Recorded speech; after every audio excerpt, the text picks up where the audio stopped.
Hello and अस्सलाम वालेकुम, मैं हूं एजाज सैयद फ़खर दुरानी के हमरा प्रोग्राम टॉक शॉक के लिए। आज के टॉक शॉक में हम आपको बताएंगे कि सुप्रीम कोर्ट ऑफ पाकिस्तान की तरफ से सुन्नी इत्तेहाद कौंसिल की जो दरख्वास्त थी उसके ऊपर जब फैसला आया पाकिस्तान तहरीक इंसाफ के हक में, तो उस फैसले के बारे में आर्मी चीफ आसिम मुनीर को और उससे पहले वज़ीर आज़म शहबाज शरीफ और सदर आसिफ अली जरदारी को ये सारी खबर किसने दी, ऐवाने इक़्तिदार में माहौल क्या था।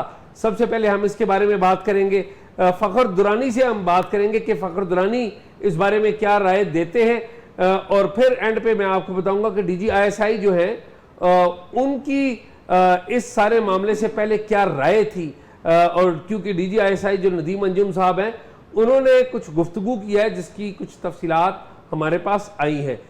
तो इन तीनों मौज़ूआत पर बात करते हैं। फ़खर दुरानी से बातचीत का आगाज़ करते हैं और फिर हम अपनी एक कुलीग के पास भी जाएंगे। फ़खर जी, आप ठीक हैं? खैरियत से? अल्लाह का शुक्र। आपसे आज एक्सपेक्ट कर रहे थे ये फैसला आप? शाह जी, फैसला तो एक्सपेक्ट कर रहे थे। मेरा ख्याल है इसके ऊपर फैसले के ऊपर बात करने से पहले ना नौशीन ने बड़ी अहम इंफॉर्मेशन जो दी है, पहले मैं समझता हूँ कि वो सुन लें और उनसे बात कर लें। फ़खर, नौशीन का मैं थोड़ा सा आपको बता दूँ। नौशीन हमारे एक साथी अली शेर साथी जर्नलिस्ट हैं और मैं, तो हम दोनों, मैं डेली टाइम्स में होता था और अली शेर जो है वो आज तक अखबार में होते थे। तो फिर हम एक TV चैनल में आए तो नौशीन वहाँ पर थी। तो नौशीन हमारी सीनियर, हमारी उस्ताद है, क्योंकि हमें TV जर्नलिज्म का नहीं पता था। तो नौशीन ने हमें सब कुछ बताया। अभी जियो में हमारे साथ है। नौशीन ऐवान सदर की रिपोर्टिंग करती है और इलेक्शन कमीशन ऑफ पाकिस्तान की भी रिपोर्टिंग करते हैं।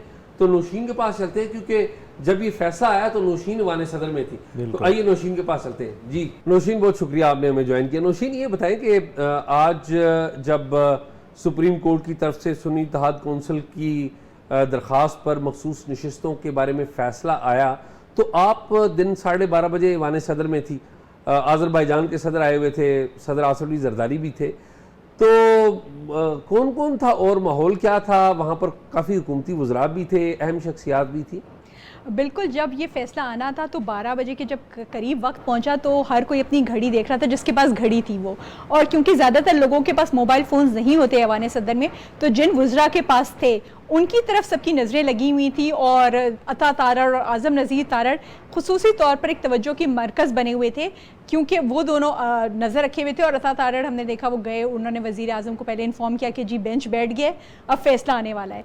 उसके बाद जब फ़ैसला आया तो अता तारड़ नशिस्त से गए, उन्होंने जाके वज़ीर आज़म को आगाह किया इस फैसले के बारे में, और सारे जो थे वो अता तारड़ की तरफ देखने लग गए। तो और इस वक्त जो वज़ीर आज़म थे वो आज़रबाईजान के सदर के साथ बैठे हुए एक टेबल पे खाना खाया जा रहा है। बिल्कुल। और आपको सबसे दिलचस्प बात बताऊं कि कभी भी इतने हाई जो डेलीगेशन होता है, जैसे सदर आए हुए हैं, इवन ऐवान सदर में जो दीगर तकरीबात भी होती है, उसमें कभी भी मैंने नहीं देखा कि लोग अपने फ़ोन्स को देख रहे हो, अपना फ़ोन सुन रहे हो। कोई भी वज़ीर, लोग अपना फ़ोन, एक तो काफ़ी ज़्यादा के पास होता नहीं, और जिनके पास होता है वो भी उसको बाहर नहीं निकालते।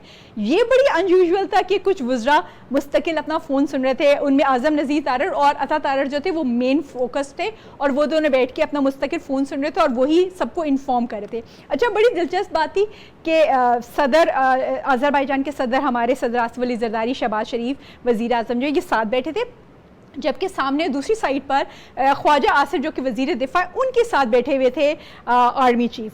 तो आज़म नज़ीर तारड़ जो थे वो मेज़ की दूसरी तरफ बैठे थे, और जब वो फैसला सुन रहे थे तो ख्वाजा आसिफ ने उन्हें इशारा किया। जब उन्हें इशारा किया तो आज़म नज़ीर तारड़ उठ के गए हैं ख्वाजा आसिफ के पास, और उन्होंने वहाँ पर उन्हें फैसला सुनाया। अब ख्वाजा आसिफ और एक मिनट मुझे ये बताइए कि ये खाने का वक्त है और प्रोटोकॉल ये कहता है कि सदर, वज़ीर आज़म और जो मेहमान हैं वो एक टेबल के ऊपर होते हैं, फिर मुख्तलिफ टेबल्स जो हैं वो सीनियरिटी के एतबार से वो होती हैं। दूसरी टेबल पे थे आर्मी चीफ और वज़ीर दिफा। नहीं, ये एक सेंटर टेबल था। अच्छा, ये सेंटर टेबल है, यूं करके एक बड़ा सा टेबल लगा हुआ है। इस साइड पे बैठे हुए सदर और दोनों सदूर और वज़ीर आज़म, इस साइड पे बैठे हुए ख्वाजा आसिफ और उनके साथ बैठे हुए आर्मी चीफ, और इस साइड पर बैठे हुए हैं आज़म नज़ीर तारड़, और फिर पीछे की सीट पर बैठे हुए हैं अता तारड़ वज़रा के साथ। ठीक है, अब आमतौर पे कभी भी नहीं होता कि जब आ जाए कोई उसके बाद कोई सीटों से उठे। डिग्निटरी आए हुए थे, लेकिन एक अनयूजुअल सिचुएशन थी जब आजम अता तारड़ 2 बार गए, उन्होंने वज़ीर आज़म को इन्फॉर्म किया, पहले जब बेंच बैठा, फिर जब फैसला आया, फिर उन्होंने लोगों को भी इन्फॉर्म किया इस फैसले के हवाले से। अच्छा, सबसे दिलचस्प सिचुएशन जो हुई जब आज़म नज़ीर तारड़ को इशारा किया ख्वाजा आसिफ ने, और वो उठ के उनके बैग से गए और उन्होंने जाकर ख्वाजा आसिफ को फैसला सुनाया, तो साथ ही उनके आर्मी चीफ भी बैठे थे, और फिर हमने देखा वो दोनों बड़ा कीनली इस फैसले को सुनने लग गए। आर्मी चीफ का एक्सप्रेशन क्या थे जब वो सीरियस थे, बिल्कुल सीरियस थे, दोनों सीरियस थे, सारे सीरियस थे बल्कि इनफैक्ट। और दिलचस्प ये था कि ज़राए कहते हैं कि ख्वाजा आसिफ ने कहा कि तुमने मुझे फ़ैसला तो सुनाने, आज़म नज़ीर तारड़ को से मुकालमा किया कि तुमने मुझे फ़ैसला सुनाने, लेकिन साथ में तुम एक ही दफ़ा सुना दो ताकि आर्मी चीफ भी साथ ही सुन ले एक ही फैसला, एक ही दफ़ा। तो ये टेक्निकली आर्मी चीफ और जो ख्वाजा आसिफ के दरमियान खड़े होके जी आज़म नज़ीर ने अच्छा, और फिर सबसे दिलचस्प सूरत हाल हुई कि जो डिप्टी वज़ीर आज़म है यानी कि इसहाक डार,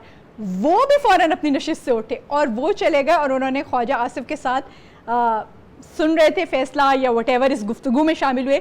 लेकिन कुछ देर ये लोग खड़े रहे, फिर बाद में अता तारड़ भी थोड़ी सी देर को आए, लेकिन फिर ये सारे लोग अपनी नशिस्तों पे आ गए। यानी कि जो खबर ब्रेक की वो आज़म नज़ीर तारड़ ने की आर्मी चीफ और ख्वाजा आसिफ दोनों के लिए कि फैसला आ गया सुप्रीम कोर्ट का और ये फैसला आया है।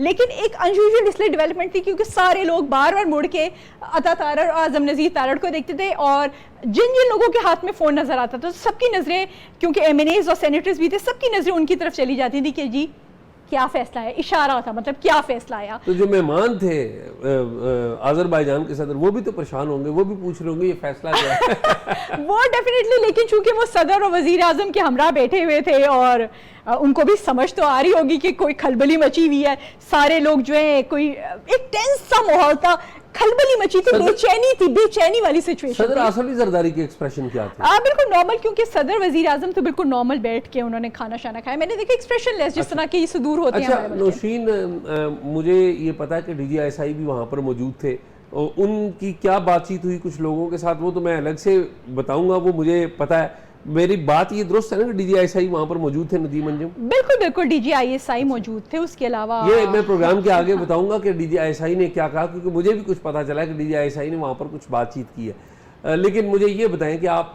इलेक्शन कमीशन ऑफ पाकिस्तान भी कवर करती हैं, तो इलेक्शन कमीशन ऑफ पाकिस्तान के रिपोर्टर की हैसियत से इस फैसले को आपकी ओपिनियन क्या है? देखिए, मेरे ख्याल में तो ये वो वाला हिसाब हो गया ना कि बिन मांगे इतना दिया। PTI को वाकई में लग रहा है कि उन्हें बिन मांगे इतना मिल गया है, वरना तो काफिरों को कहाँ खुदा मिलता है। तो PTI की इस वक्त ये सिचुएशन हुई हुई है। और सबसे दिलचस्प बात यह है कि इलेक्शन कमीशन, PTI इसमें पिटिशनर नहीं थी, लेकिन इलेक्शन कमीशन ने एक आउट ऑफ द ब्लू एक फैसला दिया। हर कोई शॉक्ड हो गया, इवन PTI, हम सब रिपोर्ट जर्नलिस्ट तो चलने छोड़े, कानून के लोग भी शॉक्ड हो गए कि इतना ब्रॉडर कॉन्टेक्स्ट में फैसला आ गया। और election, intra party elections PTI के जो चैलेंज हुए थे, जिसकी वजह से उनका बल्ले का निशान किया था, तो all of a sudden intra party election का मामला तो जो इलेक्शन कमीशन में, वो तो कहीं पीछे रह गया। बल्ले का निशान किया, PTI को बहाल करके एक पार्लिमानी पार्टी बन गई है PTI, और उनको सारी नशिस्तें दे दें। और अब आपको पता है PTI कौमी असेंबली में सबसे बड़ी जमात हो जाएगी। गो कि वो मेजॉरिटी नहीं हासिल कर सकेगी क्योंकि इत्तेहादी जो हैं वो तो PMLN के साथ इस वक्त मौजूद है, लेकिन PTI एक बड़ी जमात बन जाएगी। 23 उसको नशिस्तें मिलने जा रही हैं, जिनमें 20 जो हैं ख़वातीन की और 3 जो है अक़लियती नशिस्तें। तो कौमी असेंबली में उनका हुजूम बढ़ जाएगा। इसके साथ हुकूमत के पास 209 ही रहेंगे, हुकूमत के पास अभी अच्छी अक्सरियत मौजूद है, लेकिन एक तो PTI सबसे बड़ी पार्टी बनने जा रही है। दूसरा जो अहम बात है, जो दिलचस्प सिचुएशन इस सारे के अंदर, कि जो फैसला आया है, इसको लोगों से हमने बात की तो उन्होंने कहा ना तो ये कानून के मुताबिक है, ना आइन के मुताबिक है, ना ही ये सियासी फैसला है, वो इसे एक जुडिशल फैसले के तौर पे देख रहे हैं। अच्छा नौशीन, आप ऐवान सदर तो कवर करती हैं, लेकिन आप इलेक्शन कमीशन ऑफ पाकिस्तान भी कवर करती हैं। ये जो फैसला आया है, तो उस कॉन्टेक्स्ट में आपकी ओपिनियन क्या है कि ये फैसला ठीक है या गलत है? देखिए, मेरी जो राय, मेरी कानूनी और आइनी तो मैं नहीं हूँ, लेकिन जो मेरी राय बनती है वो यही बनती है कि बिन मांगे इतना दिया। PTI को भी नहीं समझ में आई, क्योंकि ना वो इस केस में पिटिशनर थी, ना ही उनके लिए उनकी जानिब से कोई इस्तदा की गई थी कि उनकी पार्टी को बहाल कर दिया जाए, उनको पार्लिमानी पार्टी दोबारा से बना दिया जाए। और इस फैसले के बाद आपको पता है PTI जो है दोबारा पार्लिमानी पार्टी बन गई है। इंट्रा पार्टी इलेक्शन का मामला जो इलेक्शन कमीशन में ज़ेर गौर है वो अब पीछे रह गया। अब वो सुप्रीम कोर्ट की तरफ से पार्लिमानी पार्टी बन चुकी है और अब कौमी असम्बली की जो सबसे बड़ी पार्टी है वो PTI बन जाएगी, क्योंकि उनको 23 मखसूस नशिस्तें जो है वो दे दी जाएंगी। गो कि हुकूमत का जो इत्तेहाद है वो अभी तक अक्सरियत में रहेगा, लेकिन PTI एक बड़ी फोर्स के तौर पर भी आ जाएगी। और सबसे दिलचस्प बात यह है कि जो बातें हमारी हो रही थी लोगों के साथ, तो लोगों की जो बात है वो ये है कि ये ना आइन और कानून के मुताबिक लग रहा है फैसला, ना ये सियासी लग रहा है, बल्कि एक जुडिशल किस्म का फैसला लग रहा है। क्योंकि जिस तरह से उन्होंने कहा PTI तो इसमें फरीक भी नहीं थी। सुन्नी इत्तेहाद काउंसिल गई, इलेक्शन कमीशन ने सुन्नी इत्तेहाद काउंसिल को मखसूस नशिस्तें देने पर फैसला सुनाया था कि उनको मखसूस नशिस्तें नहीं मिल सकती। अच्छा, सुप्रीम कोर्ट भी कह रही है कि सुन्नी इत्तेहाद काउंसिल को मखसूस नशिस्तें नहीं मिल सकती, लेकिन साथ में ही वो इलेक्शन कमीशन के फैसले को भी गैर आईनी करार दे रही है, कह रही है कि उनका भी फैसला गलत है।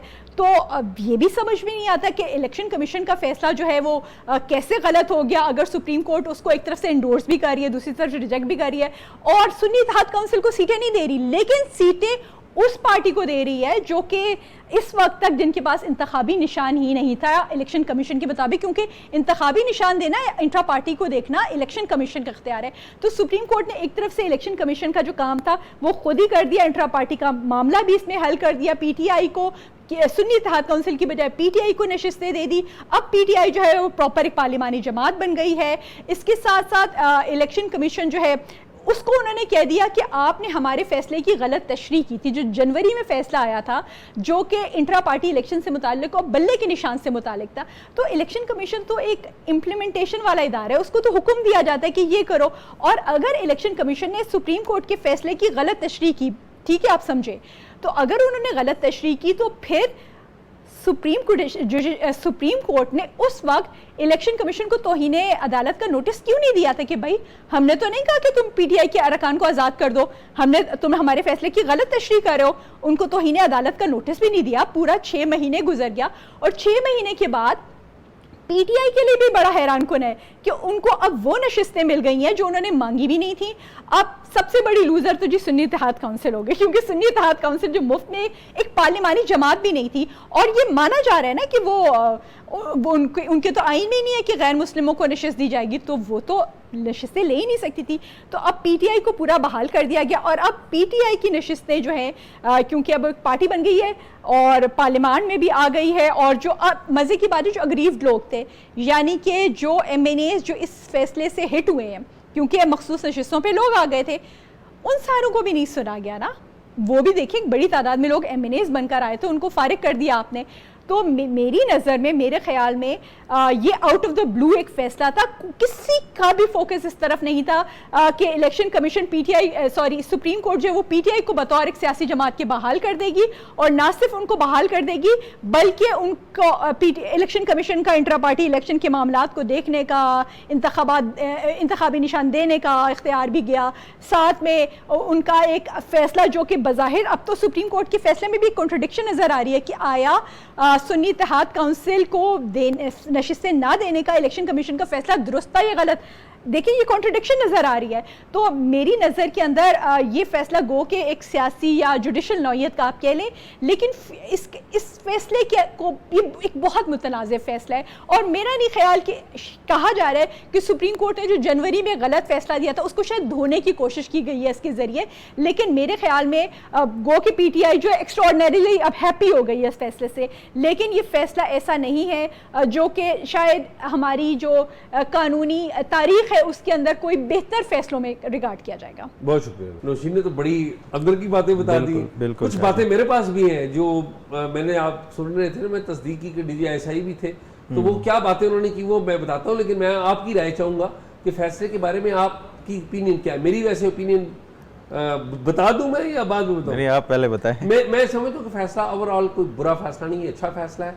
सुप्रीम कोर्ट ऑफ पाकिस्तान ने पूरे कॉन्टेक्स्ट को देखा है, खाली एक इशू को नहीं, इससे रिलेटेड बहुत सारी चीज़ें थी उन सबको देखा है। मेरे ख्याल में फैसला बुरा नहीं है। बस इतनी राय, मेरी इतनी राय, प्लीज़ आप अपनी राय दें। शाह जी, मैं समझता हूँ जिस तरह नौशीन भी बता रही थी, ये जो फैसला है ना, इसके बड़े कॉन्सिक्वेंसेज होंगे पॉलिटिकली जो है ना, आगे आने वाले दिनों में ना एक तो पहली बात जिस तरह वो नौशीन भी बता रही थी, देखें पीटीआई इसमें ना दरख्वास्त गुजार थी और ना ही ये आपको पता है ना कि ये तो एक फ़ैसले के ख़िलाफ़ अपील के हवाले से ये था जो सुन्नी इत्तेहाद कौंसिल लेके आई पेशावर हाई कोर्ट के, तो पीटीआई किसी सूरत इसमें फ़रीक नहीं थी।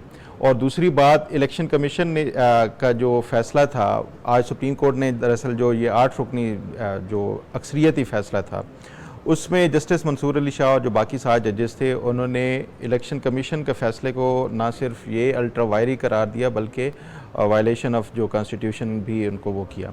एक तरफ तो वो कर रहे हैं और दूसरी तरफ वो कह रहे हैं कि सुन्नी इत्तेहाद कौंसिल इस जो मखसूस नशिस्तें हैं उसकी वो भी नहीं है, तो वो इलेक्शन कमीशन के फ़ैसले को भी गलत करार दे रहे हैं और वही फ़ैसला जो सुन्नी इत्तेहाद कौंसिल के ख़िलाफ़ उन्होंने दिया वो उसको भी इंडोर्स किया है कि सुन्नी इत्तेहाद कौंसिल को ये सीटें नहीं मिल सकती। तो मैं समझता हूँ एक तो ये कॉन्ट्रडिक्शन है। दूसरा फिर मैं ये समझता हूँ कि ये जो अक्सरियती फ़ैसला है उसमें उन्होंने कहा है कि एक तो जो रिज़र्व सीट्स के हवाले से जो लिस्टें हैं वो जमा कराई जाएँ 15 दिनों में, और दूसरा ये आपके नॉलेज में है कि ये जितने भी इलेक्शन के दौरान पीटीआई के अभी मौजूदा जो अरकान हैं ये किसी पार्टी सर्टिफिकेट पार्टी एफिलिएशन की बुनियाद के ऊपर नहीं लड़े थे बल्कि आज़ाद लड़े थे। कोई बैंगन के उसके ऊपर इंतखाबी निशान के ऊपर, कोई ट्रैक्टर ट्राली, कोई किस इस तरह के जो है ना मुख्तलिफ इंतखाबी निशान और जो तमाम आज़ाद थे, तो उनकी हैसियत अभी भी आज़ाद ही है अब तक के जो फैसला है। तो उसी बुनियाद के ऊपर सुप्रीम कोर्ट ने कहा है कि ये जितने भी रिटर्निंग कैंडिडेट्स हैं इनको जो पार्टी एफिलिएशन का सर्टिफिकेट के वो पीटीआई के साथ शामिल हो रहे हैं वो इलेक्शन कमीशन में जमा कराना होगा, उसके बाद उसकी बुनियाद के ऊपर पीटीआई को रिज़र्व सीट्स मिलेंगी। यानी 15 दिनों का ये जो प्रोसेस है, हालांकि आइन में किसी ये जो रिटर्निंग कैंडिडेट्स होते हैं उनको 3 दिन दिए जाते हैं कि 3 दिनों में आप जो है ना वो करें, तो सुप्रीम कोर्ट ने उनको 15 दिन दे दिए। बहरहाल इससे जो मैं ये समझता हूँ कि एक बहुत बड़ा आगे एक वो आने वाला है सियासी तौर पर, वो ये है कि ये इलेक्शन कमीशन का फैसला है जिसमें उन्होंने कहा है कि आप जो रिटर्निंग कैंडिडेट्स हैं वो पार्टी की जो एफिलिएशन सर्टिफिकेट देंगे। तो मैं ये समझता हूँ कि ये एक रास्ता खोल दिया गया है। आपको याद है ना कि ये जब इमरान खान के ख़िलाफ़ तहरीक अदम एतमाद आनी थी उस टाइम सिंध हाउस में जो है एक मंडी लगी थी, 20 के करीब थे जो पार्लियामेंटेरियन थे वो सिंध हाउस में रह रहे थे वो मीडिया के हवाले से। तो ये मैं ये समझता हूँ ये सिंध हाउस वाला जो है पार्ट 2 आगे होने जा रहा है। क्योंकि वैसे मैं आपको उसमें एक बात बता दूं, जो सिंध हाउस में जो पीटीआई के लोग भी गए थे, पीपल्स पार्टी ने रखे, मेरी इतलात के मुताबिक, मैं गलत नहीं हो सकता, मैं गलत भी हो सकता हूँ अदरवाइज अगर मालूमात है, नूर आलम भी थे उनमें। मैं नहीं समझता कि सिंध हाउस में जो लोग गए थे वो किसी ने खरीदे थे, वो अपनी मर्जी से गए थे। तो अब भी अपनी मर्जी से जाएंगे। मैं वही बात कर रहा हूँ। तो शाह जी ये जो अब एफिलिएशन वाला उन्होंने वो दिया है ना सर्टिफिकेट का, क्योंकि पहले तो इनकी हैसियत आज़ाद है पार्टी की, उसकी कोई वो नहीं था, फ्लोर क्रॉसिंग का भी इनके ऊपर वो शिक नहीं लगती कि जिसकी बुनियाद के ऊपर इनको स्पीकर को रेफरेंस पेज के नायल कराया जाए या वो कराया जाए, तो डी सीट कराया जाए। तो अब मैं ये समझता हूँ कि ये क्योंकि इस फैसले से एक रास्ता खुल गया है फ्लोर क्रॉसिंग का, फॉरवर्ड ब्लॉक बनने का, और इस हवाले से मैं ये समझता हूँ बड़ा अनफॉर्चुनेट ये एक वो फैसला, जिस तरह आप कह रहे हैं कि आप समझते हैं ब्रॉडर कॉन्टेक्स्ट में देखा जाए तो ये एक अच्छा फैसला है, ब्रॉडर कॉन्टेक्स्ट में ही देखा जाए तो मैं ये समझता हूँ कि ये अच्छा फैसला नहीं है।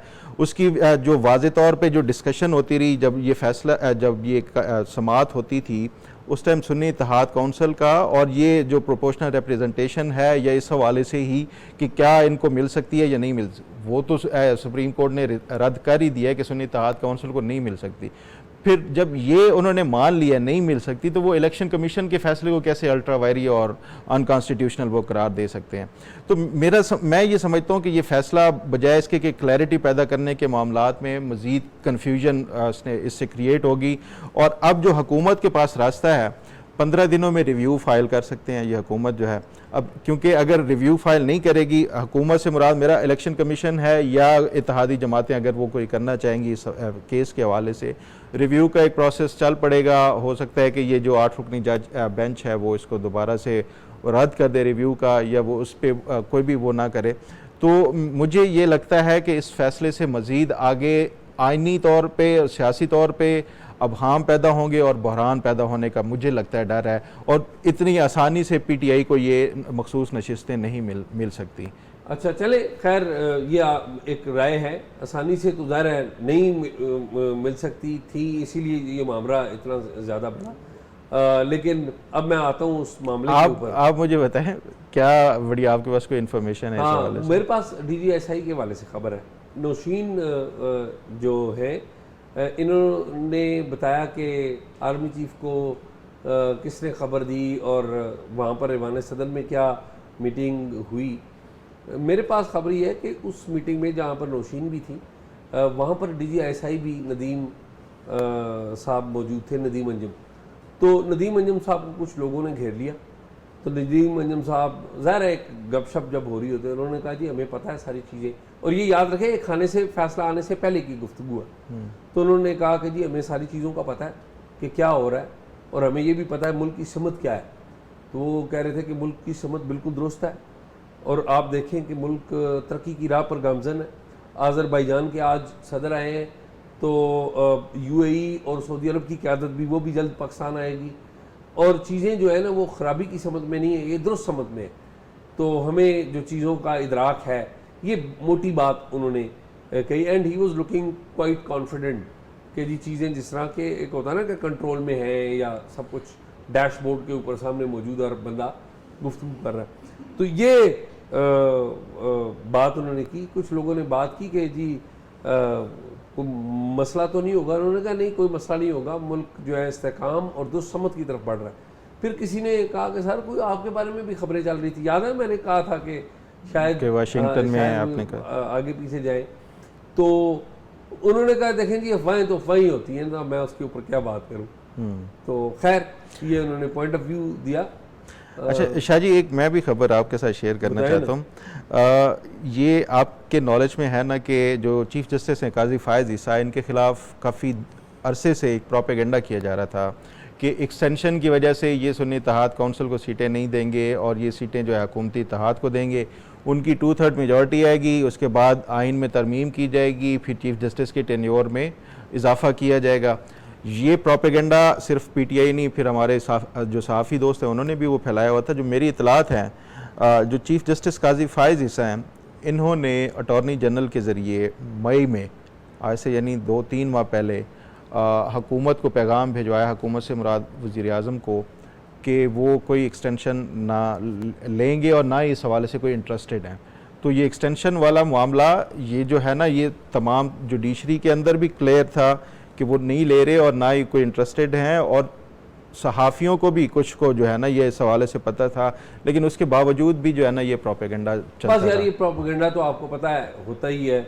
और आप देखेंगे इस फैसले से पहले PTI कह रही थी हमें एतमाद नहीं है चीफ जस्टिस पे, अब उसी चीफ जस्टिस ने इनके हक में फैसला दिया। आपको पता है ये जो फैसले में चीफ जस्टिस का जो वोट है, इनके हक में इख्तलाफी नोट भी है लेकिन किसी और मामले पे। तो एक तो ये है। एक मैं पर्सनल खबर दूँ आपको, मेरा टीचर्स से बड़ा ताल्लुक़ है। पंजाब में एक ज़िला जेलम है, और जेलम में एक गांव है जिसका नाम है काला गुजरा। उसका हाई स्कूल नंबर 1 है। ये वो स्कूल है जहाँ पर जनरल जगजीत सिंह अरोड़ा भी, आपको पता है 1971 में हिंदुस्तान के वो पढ़ते रहे हैं। वो जनरल नियाजी के साथ जिसकी तस्वीर है, जनरल नियाजी के साथ जिनकी तस्वीर है। और ये इसी जगह पे मिर्ज़ा इब्राहिम, जो कि पाकिस्तान इंडिया जब इकट्ठे थे, तो मिर्ज़ा इब्राहिम एक बहुत बड़ा नाम था। वो यूनियन, जो रेलवे यूनियन थी, सबसे बड़ी यूनियन थी, उसके सरबराह थे। VP सिंह जो सदर रहे हैं हिंदुस्तान के, वो इनके साथ काम करते रहे नायब सदर के तौर पे, ये मिर्ज़ा इब्राहिम के साथ। फिर IK गुजराल भी इनके साथ काम करते रहे, वो भी इसी इलाके से थे। तो उसमें एक स्कूल जो है, जिसकी ज़ाहिर है मैंने आपको एक बैकग्राउंड भी बताई, वहाँ पे एक टीचर थे आरिफ रहील साहब, वो रिटायर हुए पिछले दिनों। तो मैंने भी उनसे पढ़ा है। अच्छा आप भी काला गुजरा के, आपके बताने का मतलब यही है तो कि जनरल अरोड़ा से लेके IK गुजराल ये सारे जो है ना आपके ग्राही हैं। तो खैर वो जेलम से, तो वो रिटायर हुए। तो मुझे तस्वीरें मैंने देखी तो मुझे बड़ा हुआ कि हम एक जो टीचर्स हैं हमारे, वो खामोशी से रिटायर हो जाते हैं, and we should respect them and we respect them. इसी तरह मेरे अरशद साहब एक टीचर थे, यहाँ पे ही पढ़ाते थे, हमने मैथ्स उनसे पढ़ा, बड़ी अच्छी यादें हैं। फिर हमारे कुछ और टीचर, मज़र साहब हैं, वो भी पढ़ा रहे हैं। मेरे एक और टीचर हैं जिनसे हमारा बड़ा रब्ता, खैर उनके बारे में फिर हम कभी बात करेंगे। बहुत सारे और टीचर्स हैं, मैं नाम लेना शुरू हूँ तो बात करते हैं, लेकिन एनी हाउ आरिफ रहील साहब वो रिटायर हुए हैं, तो मैंने कहा जस्ट के बताएं, ट्रिब्यूट पेश करने के लिए ट्रिब्यूट करें कि हमने बड़ा सीखा है तमाम टीचर्स के साथ। इससे पहले हमारे सलीम साहब थे, रिटायर हो गए, नज़ीर साहब बहुत हो गए, बहुत सारे और टीचर्स हैं भी। अभी सितंबर में मेरे एक बड़े अच्छे टीचर्स हैं जो रिटायर होंगे, तो मेरी कोशिश होगी उनकी रिटायरमेंट पे भी जाए। तो खैर मैंने आपको एक शाह जी, आप बड़े गाँव से ताल्लुक़ रखते हैं जहाँ से सदर और वज़ीर आज़म और बड़े गांव में छोटे लोग भी रहते हैं। नहीं आप फखर और कोई बात नहीं। बिल्कुल। नाज़रीन, प्रोग्राम आपने देखा, उम्मीद आपको पसंद आया होगा। प्रोग्राम देखते रहिएगा और अपनी राय भी इसके बारे में दें। अगर आपने हमें को मालूमात देनी है तो talkshop777@gmail.com पे दीजिए।